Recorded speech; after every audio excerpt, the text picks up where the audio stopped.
It's the microphone I'm using right now, and the grill is like flattened because my daughter just literally dropped the mic. This is the podcast where two brothers talk about their problems, their kids, and the problems they have with their kids. They name their podcast after the one thing they hear all day, every day, which is welcome to the show. Well, welcome back, listeners. This is Brendan and Jesse from Dad I Have to Pee. Thanks for joining us again. So today we're going to be talking a little bit about music, something that we're really stoked to talk about, and especially what type of music we let kids listen to. And so, Jesse, your kids are into music, right? Yeah, What my are kids some of really their like favorite? music. They like a lot of music, and me and my wife have talked about this a lot. And I used to have a joke about it. Like, you probably never heard it because I only did it at certain shows. But like I let my kids have kind of. The joke was that I had let them have kind of unfettered access to Spotify, and they were picking up bad things, which was based in truth. But I remember. I don't know if you were already at college at this point, but I remember growing up. Mom and Dad went to church, and at church they talked about you need to be aware of what your kids are listening to, and so they came home and said, "All right, we're gonna take all your CDs and we're gonna listen to them one by one and give them back to you as we approve them." And so they did that. They took all my CDs, and then for like about a month, I'd be like, "Hey, can I have my CDs back?" They're like, "No, we haven't listened to them." "Hey, can I have my CDs back?" "No, I haven't listened to them yet." And then eventually, after about a month, they're like, "All right, take them back. It's fine. We're never gonna be able to listen to all those CDs." And that's so I was thinking about in the modern era. I don't know if that happened to you. I don't know if you were already at they college, well but what in the they did modern. was every time I would get a CD, they were like, "We're gonna listen to it, and then if it's okay, you can have it back." Kind of like the same thing, but they're gonna do it as I bought it. But Oh then yeah. I got my first job at like Jiffy Lube or whatever, and it might have even been my first job with the city. Anyway, not important. But I was buying them so fast, and they just like really didn't care for the music I was listening to, so they were just like, forget it. But Oh yeah. yeah, so that is Well, it's a similar logistical story to yours. nightmare. Yeah, so I ended up getting all my CDs back. But it made an interesting point, like in the streaming age where our kids aren't going to be like listening to physical CDs. Yeah. How on earth do we ever like monitor what our kids listen to, and what boundaries do we set? Like, do you guys have like a child or parent filter on your kid's Spotify, or how does Oh, it work at your house? I don't. I mean, I don't actually let him just use Spotify unmonitored. What we've done Uh huh. now is we got him an MP3 player, kind of like you and me used to have those little ones Oh where it's nice. like all crappy and you just like load a bunch of MP3s on it. Oh nice. And that way we've pre-screened all those MP3s and he can kind of listen to whatever. Because he's only 9, and then we can't do that kind of stuff forever because he's always bugging me like, can you load such and such onto my MP3 player? Like, I want to listen to it, Oh yeah. and I'm like, I don't know, like I can't keep up with the demand because he's always wanting more songs on there, and Yeah. so anyway, that's what we're doing for now. And then yeah, I don't know, we're just kind of like, what I think is gonna have to happen is just like, don't listen to bad stuff, but we can't be with you every second, so you're gonna have to be your own kind of censor, like. Mhm. And I don't know, as I get older I'm like, well, of the things to worry about as a parent, I feel like music is far down on the list. Like, I don't know, I could be, I don't know if I'm going too far the other way of being too laissez-faire, but I'm like, I feel like there's lots of other things, video games, movies, and stuff Right. that have worse messages or whatever that I would be more nervous about than, Yeah, absolutely. music. But that's just me. I feel like, I don't know, there's like the weird panic thing of music that always seems to come up. So anyway, that's my opinion. But I mean, I have Yeah. nuances to that, but yeah, I don't know. I agree. I think like of all the things to get worked up about, or all the things to keep me awake at night, music is definitely not one of them. Because I feel like nine times out of 10, music is just music. It's not gonna make them. I don't know. I feel like it's not a huge risk. Like you said, they could be doing way worse stuff, and I have seen that that's a better way of parenting, to mentor, not monitor. You know what I'm saying? Like teach them right from wrong and let them kind of figure it out on their own instead of like having to monitor their every move when it comes to music. Yeah, that's a good idea. Well, and me like I don't know what it is, but I also know that my kids kind of like with their personalities, the more I constrict something or like try and like be like no you can't, the more they're gonna like just want to do whatever, like, so like I figure like the more moderate approach I can take the better, like I don't know. Exactly. And Exactly. oh, go ahead. No, I was just agreeing. I think that's my kids are the exact same way. The more I tell them don't listen to that, the more they're gonna want to do it.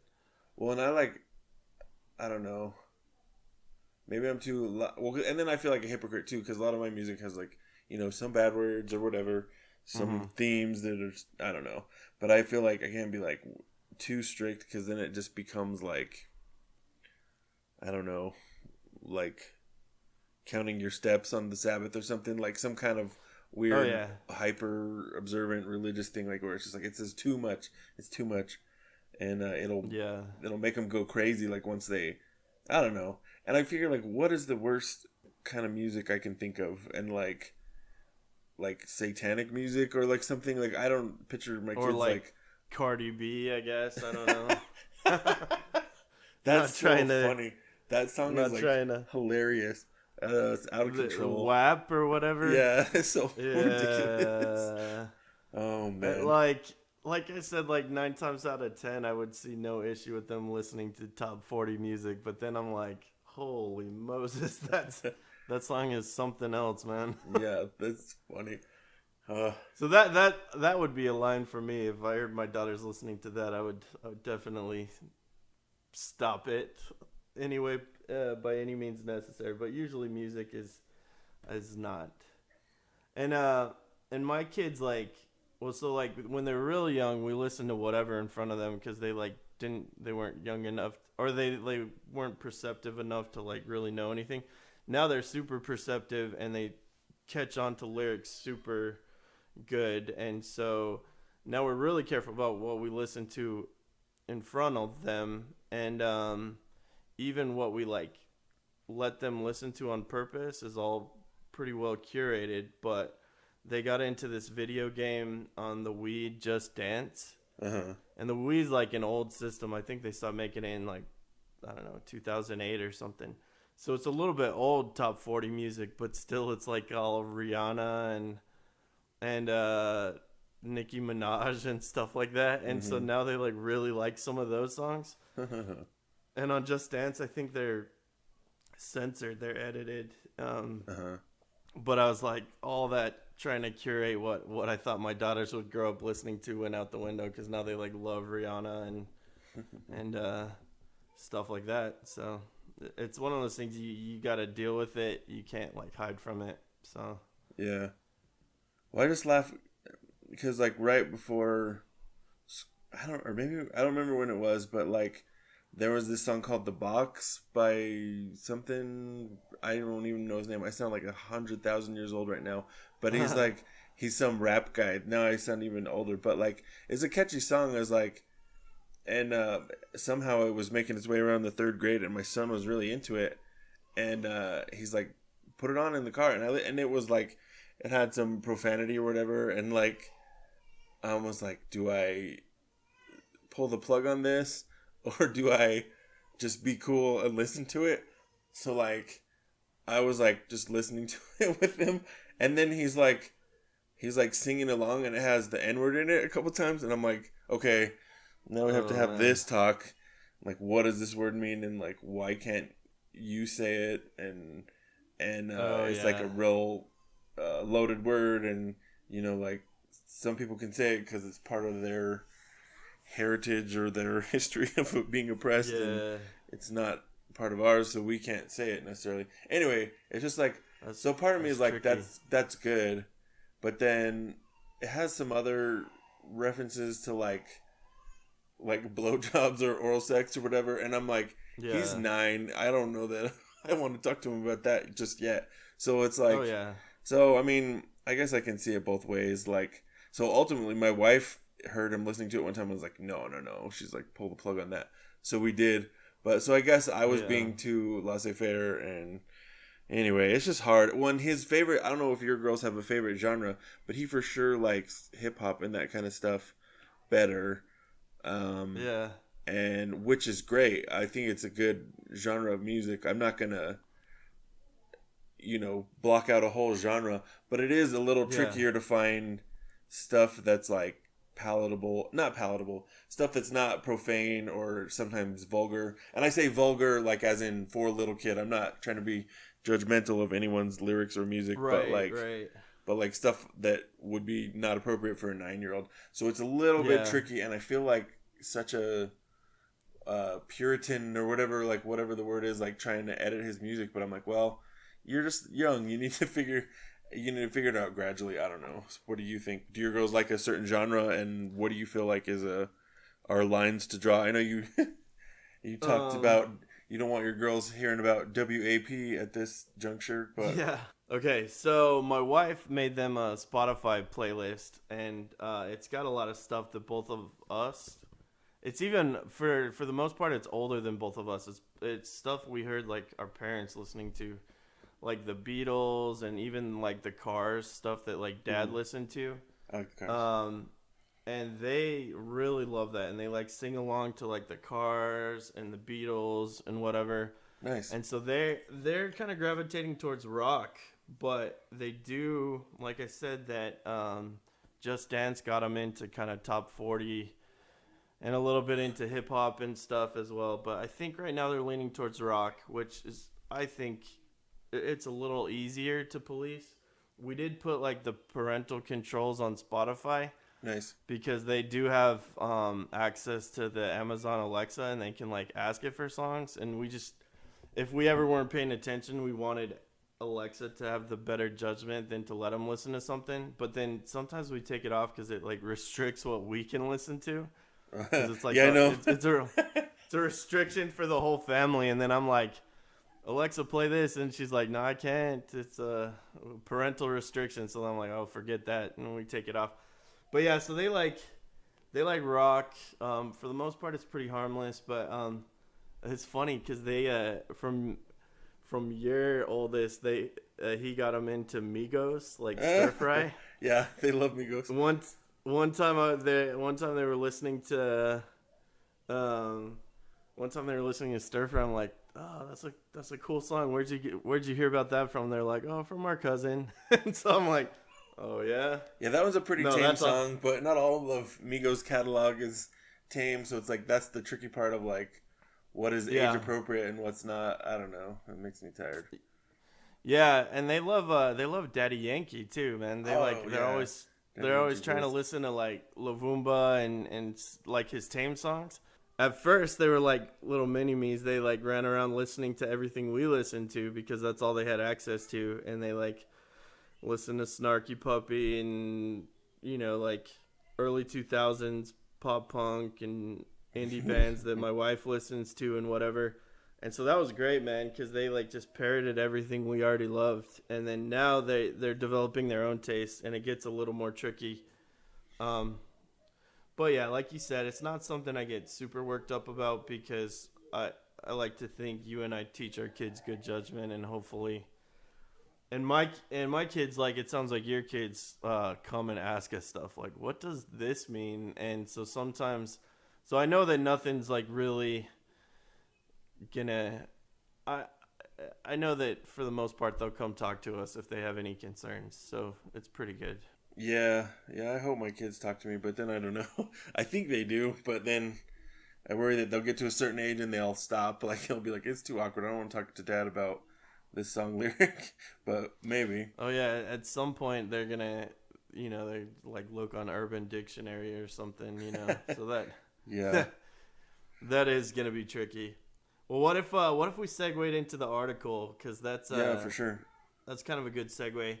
So you read the article, right? Yeah. Um, so it's But talking I about read it. how. I read it super well. But I was wondering if you would want to summarize it to see if you read it super well. Oh yeah, yep. Okay, cool. So yeah, it's talking about they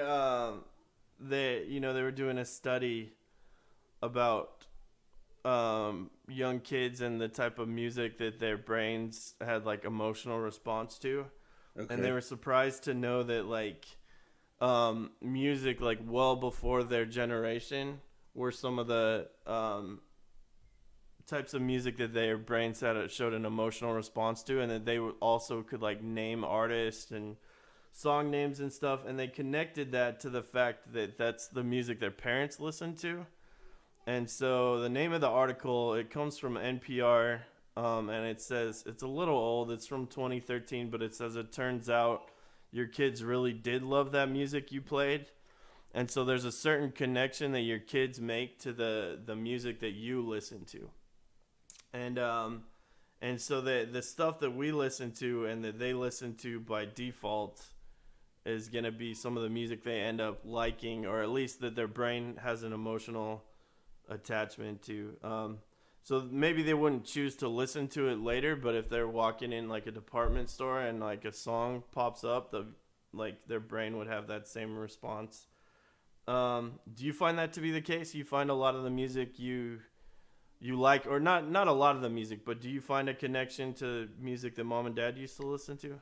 Oh yeah, for sure. Like I love like lots of that stuff. Like stuff that was on in the radio in the car a lot. Like I remember like I will like I there's that song called "The Finer Things" by Steve Winwood, and I didn't even know who that dude Oh was. I yeah. just assumed he was the same as Phil Collins, and like but like one day it came on and I hadn't heard it in years, and it kind of was like whoa, like I had kind of, I would say like almost an emotional response. Like it like made me I don't know, I just felt like amazing, like man, this is amazing, I feel great, and like just Yeah. listened to it like on repeat for like a week, and it made me happy. So I think that's totally true. And yeah, like I love like Boston and the Cars and a bunch of other things like that mom and dad would play. It's just funny. Yeah, Elton John was another one I picked up from them. Like in like my own musical quest, I would have never come to that conclusion, but because it's something we grew up like, they had vinyl records that we would listen to, and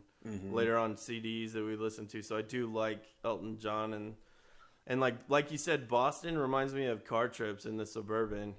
Like whenever like Peace of Mind or More Than a Feeling comes on, I'm like thinking it like makes me think of like the car rides in the Suburban we used to take like out to the Midwest or wherever it was we were going. Yeah, that's funny. I remember like yeah, like if we were good they would let us get into that record collection. Like I listened to Queen and Neil Young, and I'm trying to think what else they had that I would listen to. I made a list of it earlier, but yeah, They like had a Rick Springfield too. oh yeah, that's right. Oh yeah, that's how we They got had into that Jesse's Working Girl. Class Dog record. Do you remember that? So I Yeah, remember we used to maybe cover that's what got Jesse's us Girl. into. Yeah, Yeah, yeah. that's funny. That's super funny. Well, what's funny is Mike's son is 9, but he acts like he's like 100 because he like or not 100. He acts like he's like a 17-year-old girl. Like he just is like very teenagery, and he's like my favorite band is MXPX, and so I'm always putting him on, and he's just like, I hate MXPX because he knows it's my favorite, just to be petty, and I'm like, why? What did I ever Yeah. do to you? But anyway, but I just like try not to take it personal. I know he probably is chill, but I wonder if one day he's gonna like listen and be like, oh, MXPX, I like them. Yeah. Yeah, well, yeah, who knows, man. I do think he might be forging his own musical path, and then eventually he'll like have some type of emotional response when he hears responsibility or something like that. That's so funny. Um, it is funny though, like now it is funny that our music is so old now. Like the music that we like played and went to shows, like those bands are all super old now. Yeah, I And know. it's funny to think that for our kids that would be like what Boston and Elton John was to us. Yeah, yeah. Well, one thing I didn't like lyrics are one thing. Like you want to keep a monitor on that, but then it seems like like I don't want to be like I said mentioned. I don't want to like restrict genres or whatever. Because I remember Dad was always like, "That music is dumb," or "It sounds awful." Like your music is dumb and awful, and it's like, well, I mean, subjectively you don't like it, but it doesn't have anything offensive in it. So like, you can't come at me like that. And he's like, "Well, it sucks. I don't like it." And I'm like, but I at the same Yeah. time, like I get that they're gonna have music that I don't understand or that doesn't appeal to me, and Mm-hmm. like that I just don't get, and I want to try and be open minded to that. So to try and differentiate, bad or age inappropriate messages versus like genre stuff that I just don't understand, and so I want to like try and be aware of that, so I'm not just like shutting the door on their things they like or whatever. Yeah. Does that make sense? Have you thought about that? Oh yeah. Oh yeah. I've thought about that. I remember when our parents got their second Suburban, it had a CD player, and that was back in the CD burning age. So then I Hmm. like ran and burnt a bunch of like mixes of like tamer stuff that I liked, trying to like broaden it to the rest of the family on car trips. And Uh I remember Dad being like, "No, this is not good." huh. And so yeah, I remember that too. So I try to have an open mind, and like they really like that Disturbia song by Rihanna. Hmm. Rihanna. And like the clean version on Just Dance seems fine. So I try to be cool about it. Like they really like it, and it's the clean version, and it's fine. And I try to have an open mind about music these days. I don't want to be like a crotchety old man and be like everything sucks. Like music will never be good again. And so every once in a while I'll latch on to something new these days. But yeah, I think I want to say that my kids will be well rounded, and hopefully that not only will they like Rihanna, they'll also like the Beatles and MXPX, like we said, and stuff like that. So I think as long as we keep trying to keep their horizons broadened, I think they'll be all right. Yeah, that's Um, good. speak, Speaking of new music, can you give me one new artist or new song recently that you do like, or Oh something that? crap! If you hadn't put me on the spot, I could have. Oh, I'm sorry. I'll start then. You can think for a second. What about we were talking about this the other day. Something that I, for better or for worse, something that kind of I got into a little bit is that one Bloody Valentine song by Machine Gun Kelly. And I He's a hate Cleveland boy. previously I hated Machine Gun Kelly, like all his like rap, his emo rap or mumble rap or whatever you call it. Like Yeah. I was never a fan, but that one is a little more pop punky, like because it's got like Travis Barker on drums, Right. and so that one I was like, oh, this is not too bad. Like, so that one's kind of cool. I don't mind that song too much. Um, but in general, I wouldn't say I'm a Machine Gun Kelly fan by any means. Yeah, I know I have stuff I like lately. Oh man, I feel like so old now.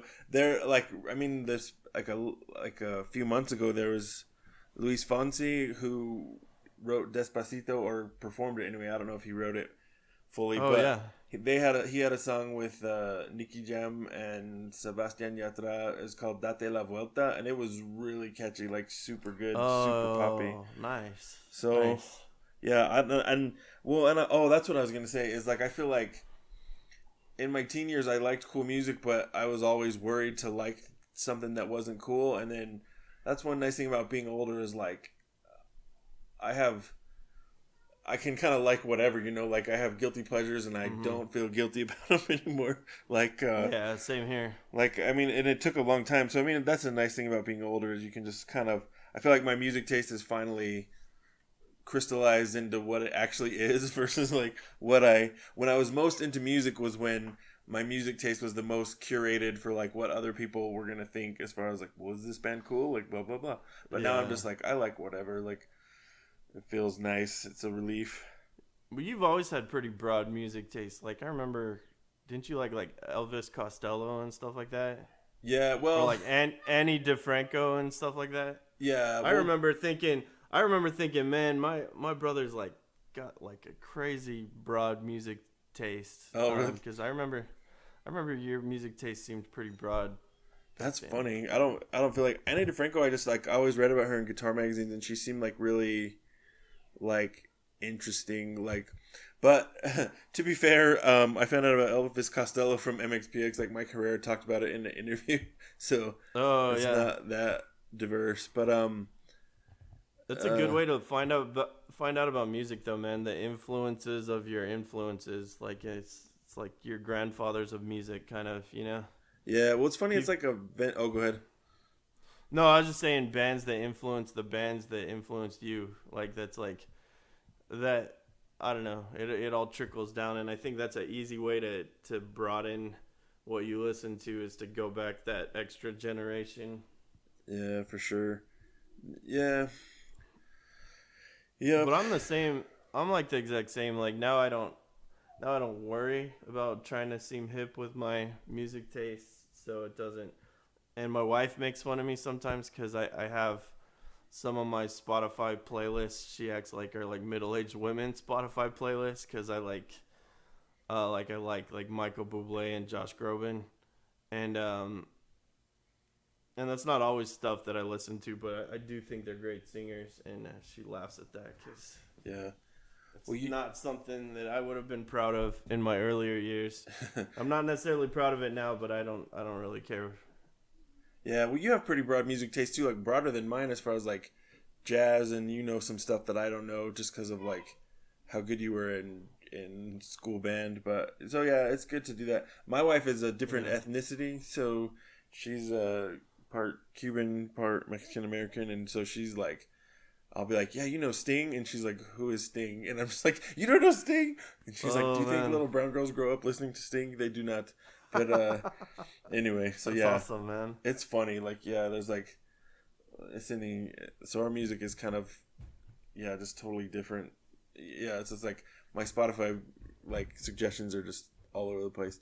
Which is not to say that that makes me sound like I'm trying to sound like I'm cool. I guess I'm just like at this age I feel happy to be able to listen to lots of different stuff. But Yeah. Well, it, and the funny thing is, we all use my wife's Spotify account because she was a student at law school, so she had the student Spotify account for cheap, and so like she had the algorithm for her daily mix or whatever was always like really well suited to her musical taste, and then once the whole family started like listening to her Spotify account, mhm. now her daily mix has like punk rock in it and like jazz fusion and like Disney songs from my daughters. So my poor wife's like Spotify algorithm's all messed up now. That's But funny. I it is nice to not really care too much about what type of music I'm listening to. I just like good music. Well, and then last night we were doing my daughters like to sing along to their favorite songs, so they Hmm. wanted to do karaoke. Sometimes we'll like put on YouTube videos for karaoke and like let them sing to them, Uh huh. and they like get really into that.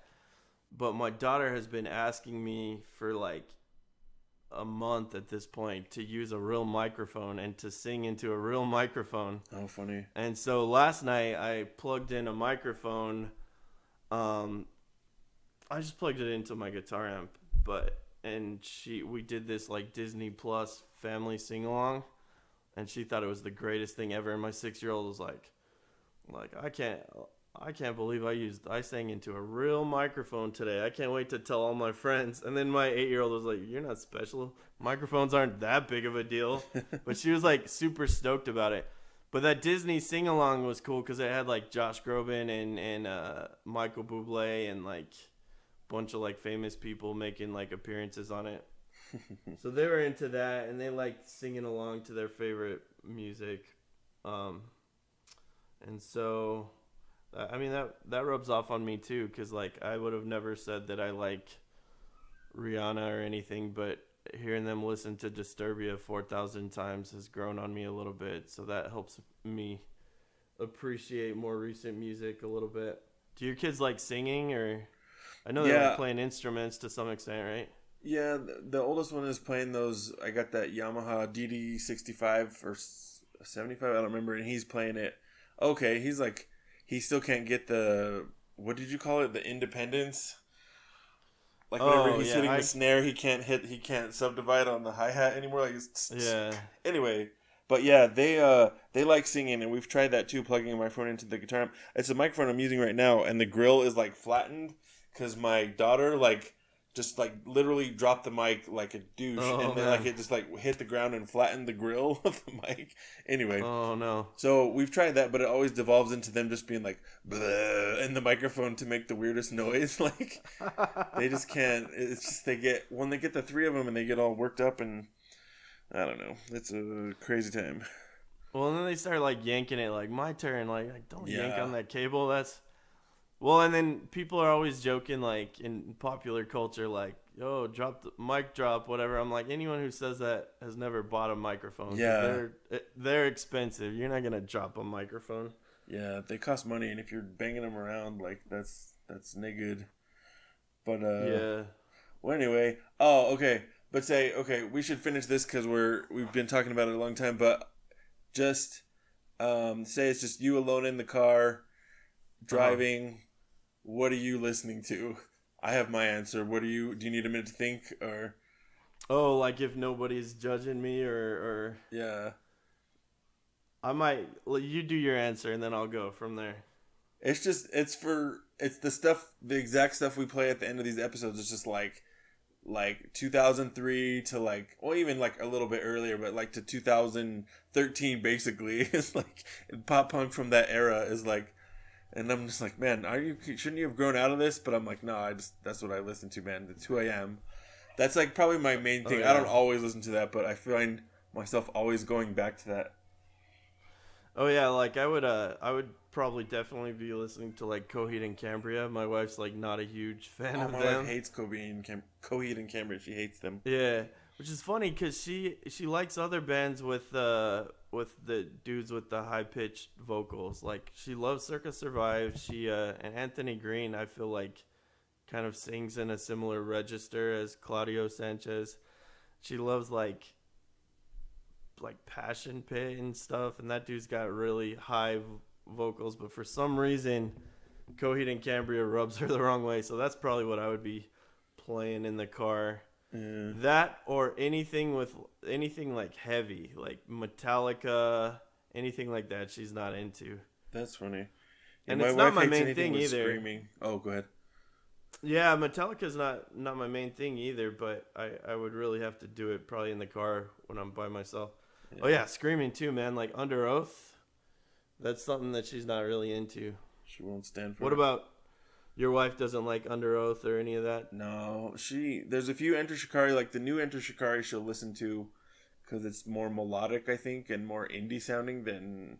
But like the early stuff, she can't stand. Like anything like that. Oh yeah, Take to the Skies or whatever with Yeah, his Take like to the Sky, inhale she scream can't. or whatever. Yeah, the inhale scream. That's my favorite, man. Oh, I forgot about that. Good times. Well, Well, when oh, my go ahead. wife and I were dating, she at least was a really good sport about Enter Shikari because I remember she would like come to shows with us to see Enter Shikari, and I Yeah, think that's she true. I likes remember them going to a okay. show with all of us. I think she likes them okay, but like Under Oath, never. I could probably never get her to an Under Oath show. Yeah, I don't know. Man, Well, right Under on. Oath. Oh, good. We were talking about that the other day. Under Oath and their like super expensive like live stream concert. Uh-huh. That's nuts, man. Yeah, did that end up happening, or did they get in trouble and walk it back? I don't know. I don't know. I haven't looked into it, but I thought it was gonna happen. What is the price of a live stream show these days, man?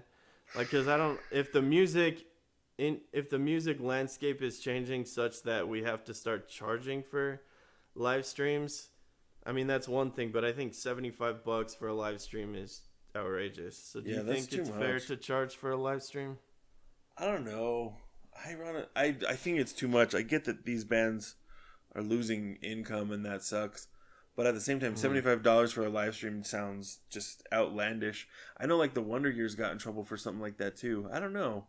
I feel like it's a lot. I feel like I don't know. Part of me thinks if you do like $10 for the live stream and ask for donations, like your fans will come through and donate more. But then again, Mm-hmm. maybe not. Like they'll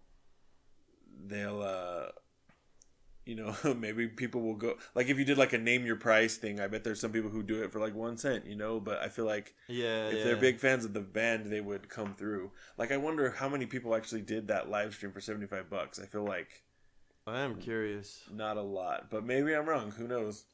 Well, it's like once CD burning and like Napster and LimeWire and all that was a thing. Like the general public decided that they weren't gonna buy CDs, and so like uh, bands that were going multi-platinum were no longer able to move that many units, but they were still like selling out arenas. Uh-huh. And I wonder, and so like kind of the music economy just decided that we were just gonna steal and share music, and now I kind of feel like that with live stream. Like if the general consensus is that a live stream is free, then I feel like you can't charge $75 for it. Yeah. But like you said, people probably want to see the artist continue to make music, so hopefully they would pay a little bit for these guys, but 75 is outrageous. Yep. Well, I guess music, that's a whole other thing, but doesn't have much to do with parenting, but like music and Spotify, and if Spotify pays enough, but who knows? Yeah. We've made what, like $6 on being on Spotify for almost a year. Something like that, man. I $6. don't know. I hope all that money doesn't tear us apart, doesn't ruin our relationship. But anyway, we haven't had a big fight over it yet, so that's good. So should we do an ad break? Yeah, let's do an ad break. Here's a word from our sponsor. Yep. Who's reading it this week? You are. Okay, let me pull it up. All right. Here's a message from our sponsor. It's an uncomfortable issue, nose hair. You're getting older and it's getting longer. It affects us all as we age. But don't wait until your significant other has to tell you that she'd like you to clean things up. Be proactive and order the Nose Goes. Made of high quality stainless steel, the Nose Goes has dual spinning blades that will cut through the thickest nose hair.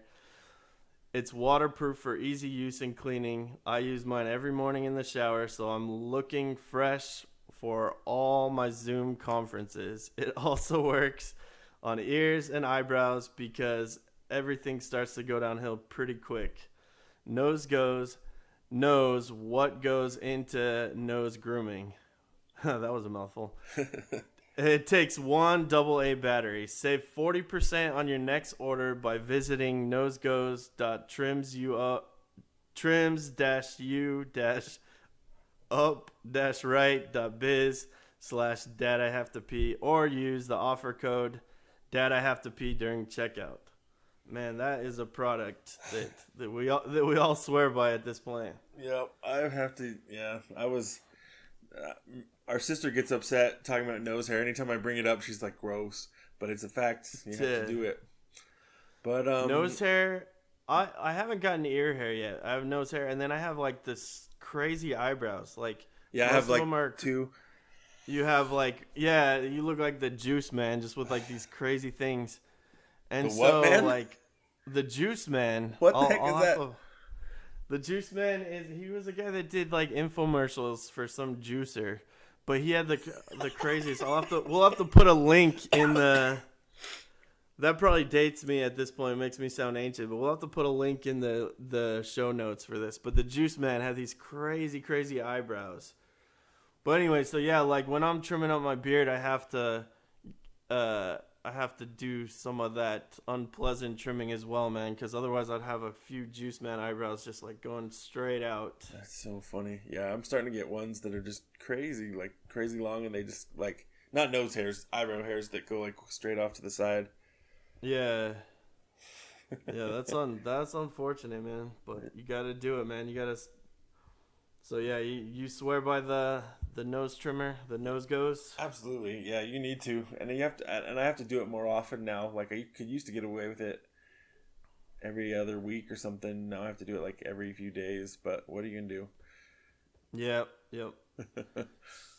Well, that's awesome. Thanks, Nose Goes, for sponsoring the show, and to all our listeners, you can't go wrong. Check it out. All right, should we transition to the next section? Yep. What were we? Do we have time to do a crazy thing my kid did? Sure. Or Yeah. If we could, we're about 40 minutes right now, so we could keep that kind of. We could do okay, it real brief. I have one if you want to, or if you want to do it. That's go fine. ahead. You go first. You go Well, first. we took my my 6-year-old in for his. He's about to turn 6, so we took him in for his yearly checkup, and the doctor was asking him like, "What's your?" He was trying to ask him all these questions, and then I think he was trying to get at what are we feeding him healthy food, right? So he was saying like without saying like, are your parents feeding you healthy food? He's like skinny as a rail, so it's not like he's overweight. I think it's just standard questions that the doctor asked. But he said, "What's your favorite breakfast?" And my 6-year-old goes, gravy. And I was just like mortified. We don't ever eat gravy, and especially not for breakfast. Like, you're killing me. And I was like Oh my so goodness. mortified. And like, I didn't even want to take him in because of COVID, but they're like, no, you should bring him in.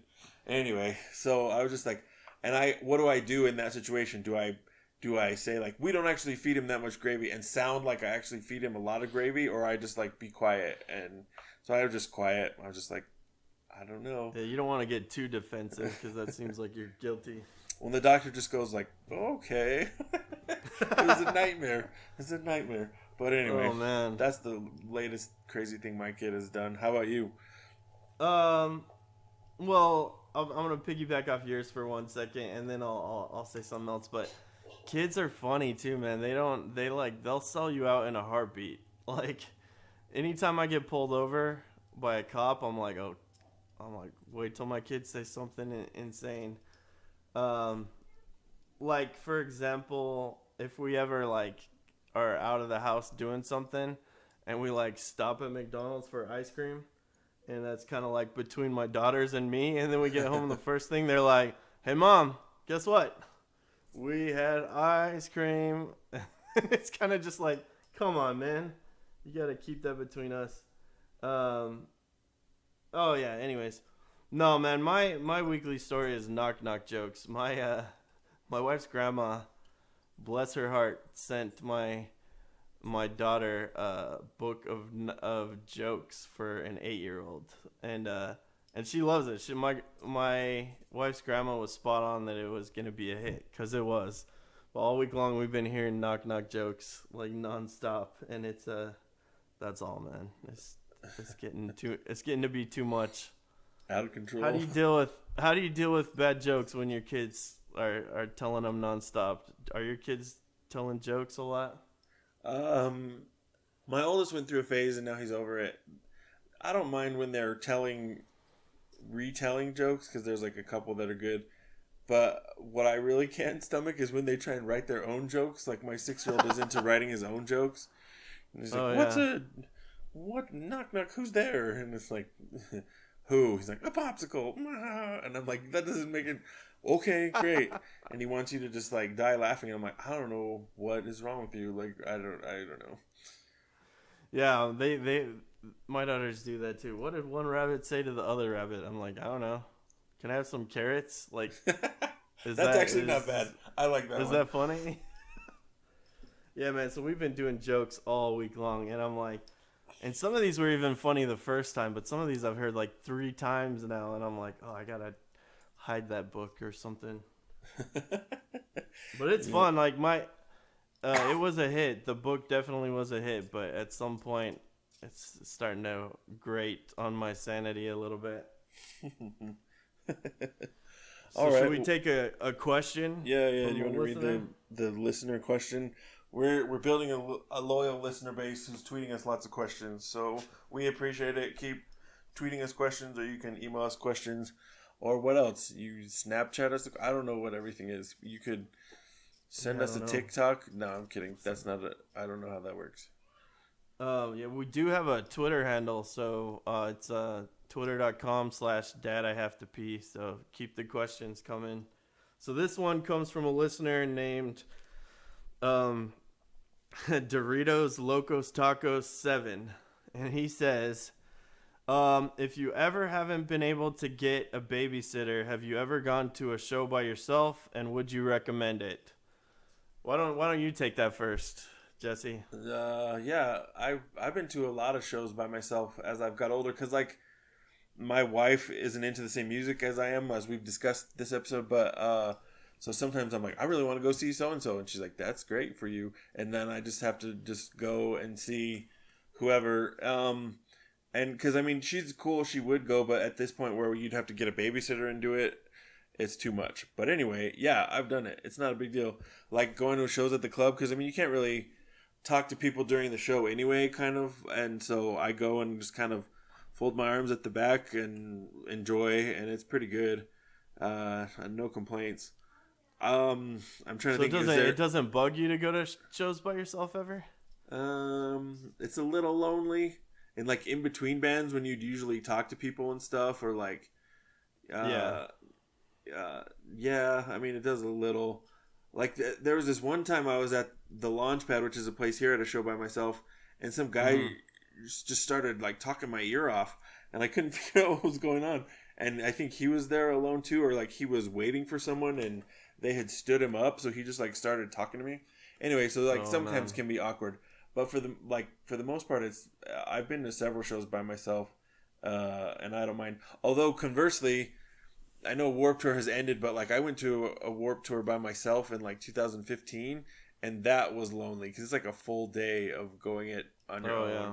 Which at first I was stoked because I'm like, I'm going to whichever band I want. I'm not gonna compromise and go because somebody wants to go see such and such band. But then by the end of the day, I was just like, this is lonely and I feel weird, and I am sitting here. Part of it was that I was like in my 30s by that point, and I was probably too old for Warp Tour, but. Yeah. No, yeah, I feel that way too. I've never been to a Warp Tour by myself, but I have been to several shows by myself, and a good argument for going to a show by yourself is otherwise it like quadruples the price because you're paying not only your ticket, your Yeah, wife's that's true. ticket, and a babysitter.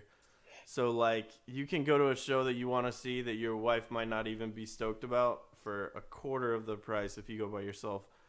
But I don't love it as much, man. Like That's it true. is kind of funny when the band tears down and like you're in between bands and then you're just like just chilling there looking at your phone or something. It's all right though. Like it's been nice to see some shows that my wife wasn't stoked about. I one time went to I was back in New Mexico, but I had to go defend my master's thesis in Denton, Texas. So I like drove the 9 hours back to North Texas and defended my thesis. And then as a reward, the next day I went to a show in Dallas by myself. It was like 311 and Modest Yahoo and Sublime with Rome and whatnot. Mm-hmm. And yeah, that was kind of crazy by myself, man. It was like 102 degrees. It was like sweltering. It was kind of like Warped Tour. It felt like an all day ordeal. And it did feel a little lonely being there like all by myself. You like lining up and doing all that. And that question is a little bit dated now that live shows are not really a Yeah, that's thing, you true. know. But that's a good question and I appreciate it. And so I would say that I'm mostly on the fence about them. I've seen some good shows by myself, but I don't always love going to shows by myself. Yeah, I guess I would say it's not my favorite way to see a show, but if there's somebody you really want to see, that's a good way to do it. And it's hard to have the same like I've gone with friends too, which is also a blast, but it's hard that we don't always have the same tastes. I'm like, oh man, Motion City's coming to town on their reunion tour, and they're just like, who? And I do have a buddy that I work with, and he and I have gone to shows, and sometimes we're at this point where like I'll take one for the team and see a band he's excited about that I'm not like super stoked about. Like I went and saw some band called like Rival Sons or something, and they were okay. But then he'll come to like he went to Motion City with me, and it was kind of the trade off. Like I'll see a band he's stoked about, and he'll come see a band I'm stoked about. So that's kind of a good solution from time to time. But Nice. fun. What was the coolest show you saw by yourself? I'm trying to remember. I'm putting you on the spot again. I'm sorry. Uh, uh, Who did you see at that Warped Tour? The Warped Tour that you went to by yourself? Oh, it was awesome. It was kind of like when like pop punk goes through phases, and pop punk had kind of gotten like more intellectual or whatever, or literary or whatever. Like I saw Fireworks and Oh Mixtapes, wow. and I think I saw Amberlin. That was like one of their on their way to like going away for a while before they inevitably reunite like everybody from that era. But like so That's Amberlin, awesome. I remember Fireworks and Mixtapes. I'm trying to remember. Oh, I saw State Was Champs, Man which I o- really like. was Man Overboard on that one too?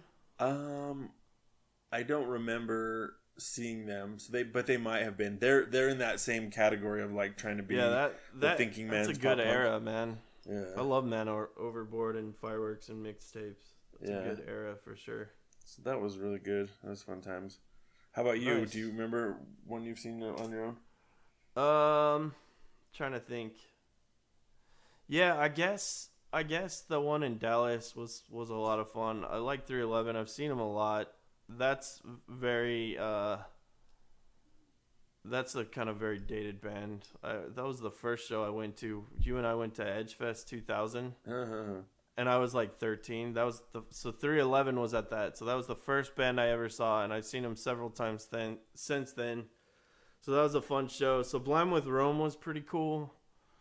With it's Sublime with Rome Ramirez, and Uh-huh. they're pretty good. And I wasn't thrilled with Modest Yahoo. I love Modest Yahoo in general, but he didn't play a good show, and he seemed kind of like a tool. But uh, other than that, yeah, I can't even explain it. It's when he cut the beard, though, man. You gotta. He became I not don't cool. know. Does that change a person when you cut off a beard? Probably. But that was a good show. That's one of my favorites. All right. Well, thanks for the question. Keep tweeting us at Dad I Have to Pee. Good questions. So that puts us at the song from the Glory Days, and this one you picked, but I agree with it. I endorse it 1,000%. Do you want to talk about it? Yeah. So it's the matches, and the song is Dee My Doe Part 2. This is from Decomposer, right? Their Uh-huh. second record. Yeah. Yeah, that's a phenomenal song. And it wasn't until after the matches like broke up that we heard part 1. Did you ever hear part 1? Yeah, It's that's on true. that. Yeah, once they broke up, they released that like B-sides one, and it had part one. Yeah. We've talked about this, but we like songs that are part one or part two, like how AFI had the Leaving song part two or part one, and then they did part two later. And I just like I don't know, for whatever reason it seems cool to have a song that's like part one or part two. I like it, man. I like it, especially when you only release part 2 and leave the listeners wondering like what the heck happened to part 1, man? Yeah. Well, Um we have a mutual friend, and he had an extra ticket to the Matches reunion, and I saw him at New York in the Gramercy Theater. Not to brag, but I am bragging. And they had some fans had like a bracket that they had made of like all the Matches songs, and like everybody had like they had like voted or whatever, like while they're waiting in line. And Dee My Doe was the one that came out on top, like it was supposedly the best Matches song like ever, according to the fans in New York.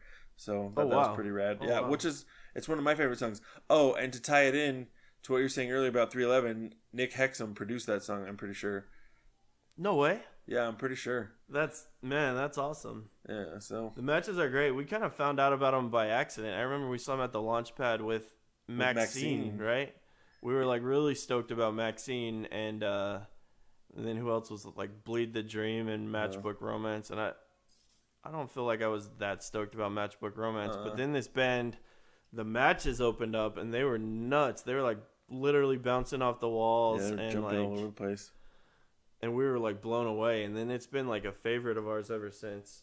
Yeah, they're I've really seen good. them. I think I've only seen them twice, man. How many times have you seen them? I I saw saw them them at Warped then. I Tour saw them and at Warped Tour. Launchpad. I saw them in Boise on the Epitaph tour. Oh wow! Uh, I saw them that time in New York. I've probably seen them 4 or 5 times. All right, so before we play part 2, Didi My Dope part 2, I have 2 questions for you. First, Sure. is part 1 any good on the B-sides record? It's okay. It definitely is not as good as this one. Smart to release this It's one and not that one. It's acoustic, right? Yeah, it's like kind of quiet and slow. It's pretty good. I like it. And then my follow-up question is, what is your favorite Matches record? Probably this one. It has like a lot of catchy songs. I feel like Abandon Hope was really good too. But for whatever reason, I didn't listen to it as much as the first two Matches albums. So I don't know. I feel like Decomposer was like, because the first one, which is Yvonne Dahl Killed the Locals, was like, is good, but it was like, is really good. Don't get me wrong. I listened to it front to back, and they played it front to back in New York, and I sang to every song. But then, Nice. Decomposer was like maybe more interesting. Like it has different feels to the different songs and stuff. And so Decomposer is the one I listen to the most, I guess, if I had to say. What about you? I would second that. I like Decomposer the best. It's got that song "Clumsy Heart" on it, which is brilliant.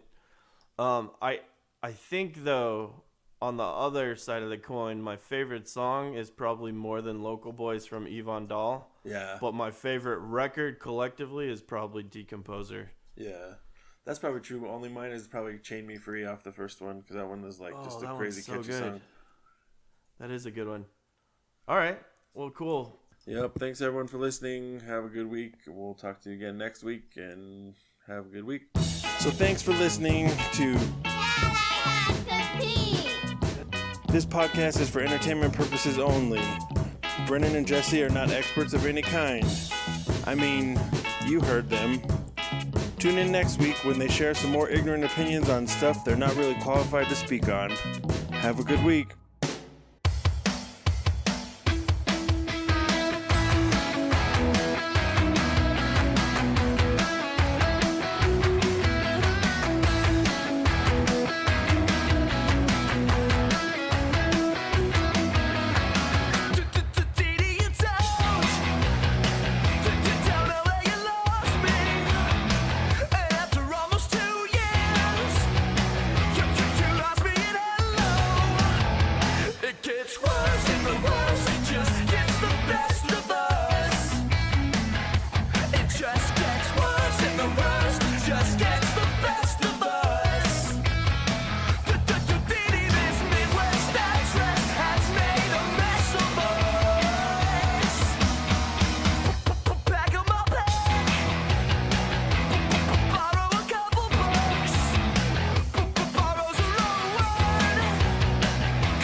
Smarter than not,